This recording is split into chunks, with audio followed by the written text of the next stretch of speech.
դուք էլ այդ օրերին ունեիք այն նմանատիպ կանխազգացում, որ մեծ պատերազմը գալիս է։ Ինչն էր հուշում, որ մեծ պատերազմ է սկսվելու այնուամենայնիվ։ Ես այդ զգացումը ունեի մոտ 1 տարի մինչև պատերազմը սկսել։ Եվ ինձ համար մեկ բան էր հասկանալի, որ ամեն ինչ արվում է պատերազմ հրահրելու համար։ Նայեք, երևի ձեր հարցի մի քիչ այլ ձևակերպումը հետևյալը կլիներ, ինչու սկսեց պատերազմը։ Չէ՞, երևի սա է։ Չոր մնացորդում։ Առաջի հերթին դա բանակցային գործընթացի ձախողումներ։ Եվ այդ ձախողումը եղավ Հայաստանի նախաձեռնությամբ։ Հայաստանը հրաժարվեց բանակցել։ Ամբողջ բանակցային գործընթացի պատմության մեջ առաջին անգամ կոնֆլիկտի կողմերից մեկը հրաժարվել է ընդհանրապես քննարկել ներկայացված փաստաթուղթը։ Դա ներկայացվել էր ամռանը 19 թվականին։ Ինչ էր ասում այն ժամանակ Նիկոլ Փաշինյանը։ Սկսելու ենք զրոյական կետից եւ թող բանակցեն Ղարաբաղի հետ։ Տարբեր պատճառաբանությամբ։ Եվ 19 թվականի ներկայացված փաստաթուղթը ուղղակի հրաժարվել է բանակցել։ Ջնջելով մոտ 30 տարվա բանակցային գործընթաց 25-26 տարվա հիմա պետք է հաշվել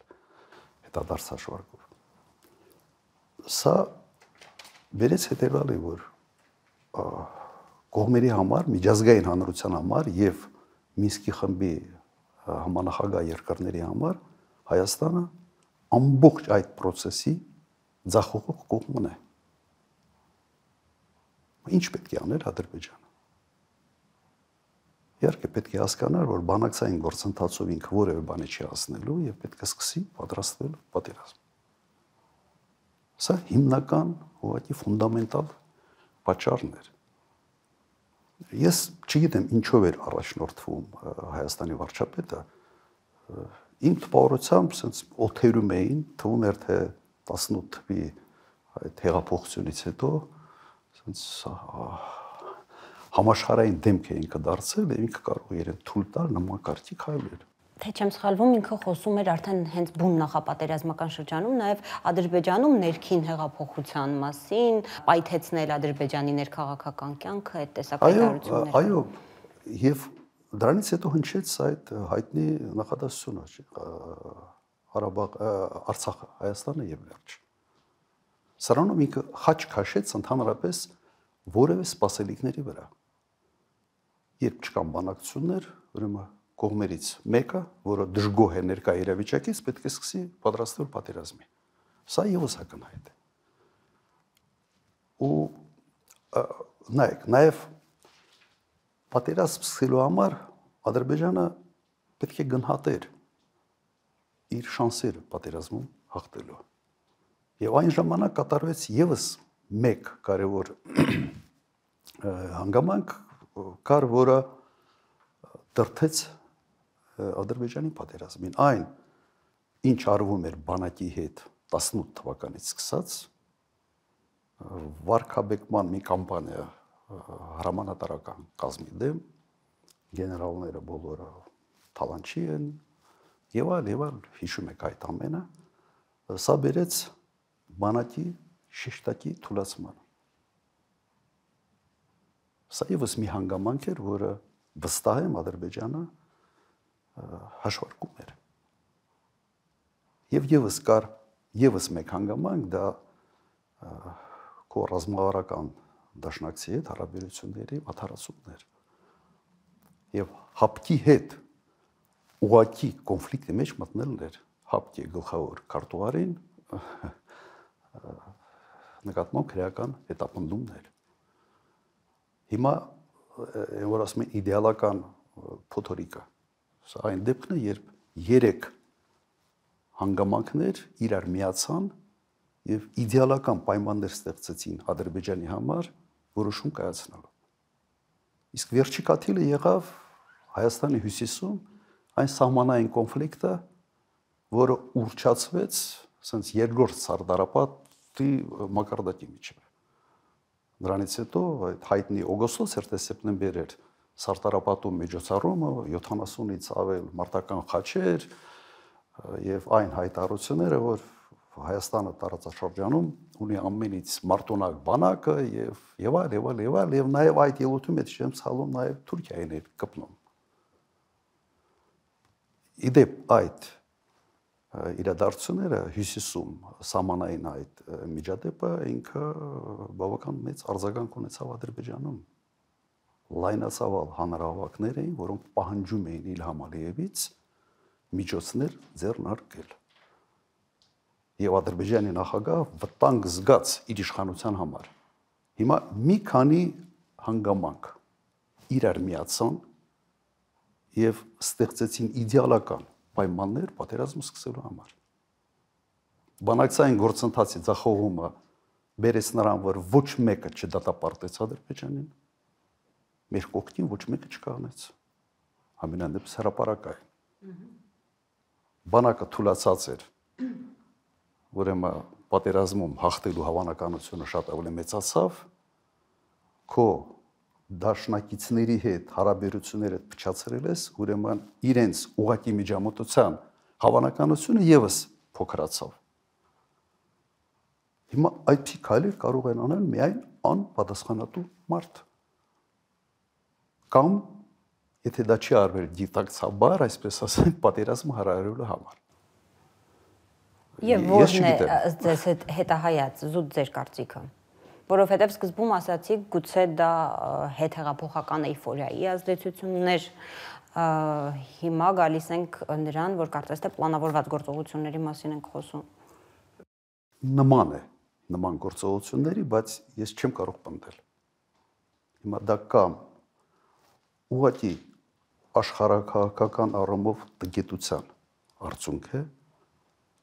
կամ ես մեկ անգամ մի նախադասություն եմ ասել, որ եթե Հայաստանի ղեկավարը լիներ գործակալ, ապա կաներ ճիշտ այն քայլերը, որոնք մենք տեսնում ենք։ Ես չգիտեմ, իշխանափոխությունից հետո միայն հայտնի կդառնա, թե իրական պատճառները որոնք էին։ Բայց մի հուշագրավ հայտարարություն, որը ուղղակի իմ տպավորությամբ ֆանտաստիկայի ժանրից է։ Երբ Նիկոլ Փաշինյանը արդարանալու համար ինչ էր ասում, ինքը ասաց, որ ինքը ասել է Հայաստանը, Արցախը Հայաստանը եւ վերջ, որովհետեւ ինքը հայրենասեր էր։ Չէ՞ այդպես ասում։ Եվ այն ժամանակվա իր ընկալումը հայրենասիրության այդպիսինն էր։ Հիմա դուք պատկերացրեք ինչ թանկ գին ենք մենք մեր ժողովուրդը վճարել այդպիսի ընկալումների համար։ Դե իր բամբ այդ ընկալումները ձևավորվել են մինչև իրեն, այդ թվում ձեր կառավարման շրջանում։ Իր ուղղակի նախադասությունը։ Ես դա ասել եմ, որովհետև ես հայրենասեր եմ եղել։ Ասել է, չէ՞ այդպիսի բան։ Իր հայտարարությունն է։ Հետարքիր բանը գիտեք ինչ է։ Ինքը իր ձախողումների ներդաշնակ փորձում է բերել իր հայացքների փոփոխությունը։ Մի հարցում ձախողվել եմ, ուրեմն հայացքներս փոխում եմ, ասենց օպորտունիզմի դասական ասենց տարբերակ է, ուրեմն ամեն ինչ միջով այդ սխալ էր, այ մեր կարծիքները փոխելով, մեր մոտեցումները, անկալումները փոխելով, մենք գալիս ենք հիմա նոր հայրենասիրական մոդելի։ Նոր հայրենասիրական մոդելի։ Եվ եւս մեկ բան, ինչ էր ասել, որ Արցախը Հայաստանի բեռ էր Հայաստանի համար եւ Արցախը հանձնելով մենք ձեռք ենք բերել մեր անկախությունը։ Ոչ թե կորցրել ենք Արցախը, այլ ձեռք ենք բերել Հայաստանի Հանրապետությունը։ Հիմա եթե փորձեմ ես սա թարգմանել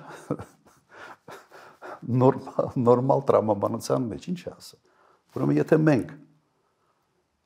շարունակեինք հիմա ունենալ Արցախ,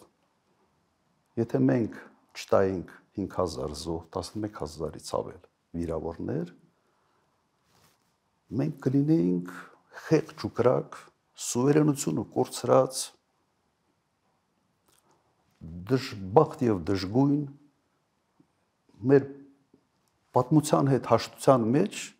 ասենց հիմարացած վիճակում մի ժողովուրդ։ Սա է ուզում ասել։ Ինչպես եւ էինք ըստ իրեն։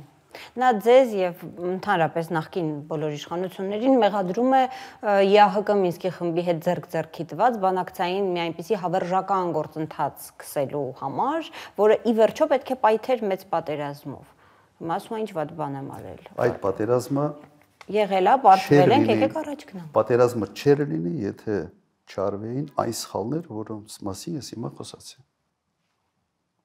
Միանշանակ։ Ինչով կավարտվեր բանակցային գործընթացը։ Բանակցային գործընթացը կավարտվեր այդ մադրիդյան սկզբունքների մոդիֆիկացված տարբերակների ընդունման տարբերակով։